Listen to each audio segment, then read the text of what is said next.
জয় হিন্দ, বন্দে মাতরম। বন্ধুরা, বৃহস্পতিবার দিন কলকাতা হাইকোর্টে ওবিসি সংক্রান্ত একটা কেসের শুনানি হওয়ার কথা ছিল, কিন্তু সেটার রিপোর্ট কোথাও পাচ্ছিলাম না। কি হয়েছে?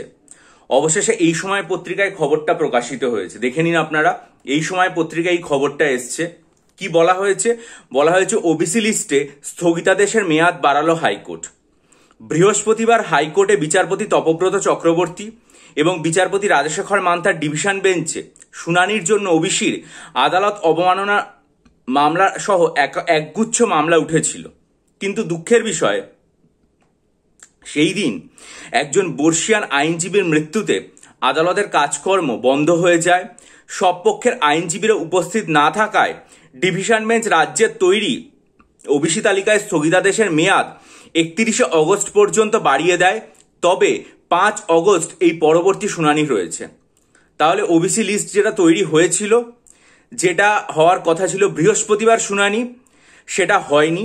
আমরা জানলাম যে একটা দুঃখের বিষয় যে একজন আইনজীবী মারা গেছেন এবং সেই জন্য হয়নি সেই কাজটা।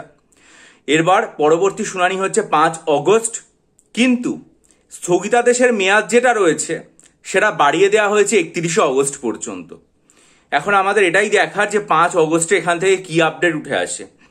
এবং এটা গুরুত্বপূর্ণ এই কারণেই যে এই তালিকাটা ঠিকঠাক মতো পরিষ্কার না হলে আমাদের 2024-এর পাবলিক সার্ভিস কমিশনের বের করা যে ইন্ডিকেটিভ অ্যাডভার্টাইজমেন্টগুলো রয়েছে, ডব্লিউবিসিএস, মিসলেনিয়াস, ক্লার্কশিপ, আইডিও বা এমভিআই এর কোনোটার বিস্তারিত নোটিফিকেশনও আসবে না এবং তার সাথে তার ফর্ম ফিল আপও হবে না, পরীক্ষাও হবে না।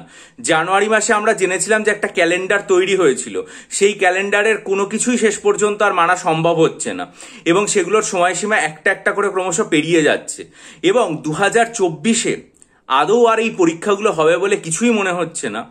বরং আমাদের সৌভাগ্য থাকবে এটা যে অন্তত এই কেসটা মিটে যাওয়ার পর অন্তত 2024-এ যদি এগুলোর ফর্ম ফিল আপ হয়ে যায়, মানে ইন্ডিকেটিভ অ্যাডভার্টাইজমেন্ট বের হওয়ার 1 বছরের মধ্যে যদি অন্তত ফর্ম ফিল আপ হয়, তাহলেই সেটা আমাদের সৌভাগ্য। তাহলে অন্তত আমরা সুনিশ্চিত হতে পারবো যে জানুয়ারি মাস বা ফেব্রুয়ারি মাস ভোটের আগে 2026-এ পরীক্ষাটা হবে। তার কারণ 2026-এ ইলেকশন আছে রাজ্যে, ফলস্বরূপ সেক্ষেত্রে হয়তো খুব খারাপ অবস্থা হলে পরীক্ষাগুলি ইলেকশনের পরেও পিছিয়ে যেতে পারে।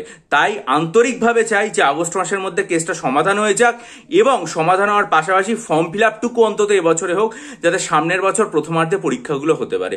এই মুহূর্তে আমাদের সামনে একটাই পরীক্ষা রয়েছে, সেটা হচ্ছে পিএসসি মিসলেনিয়াস মেন পরীক্ষা। তাই বিএসসি মিসলেনিয়াস মেন পরীক্ষার জন্য যারা ডেসক্রিপটিভ বাংলা, ডেসক্রিপটিভ ইংরেজি, ডেসক্রিপটিভ কারেন্ট অ্যাফেয়ার্স এবং ডেসক্রিপটিভ অ্যারিথমেটিকের স্টাডি মেটেরিয়াল নিতে চাইবেন, তারা ডেসক্রিপশন বক্সে ইমেল আইডির মাধ্যমে যোগাযোগ করুন।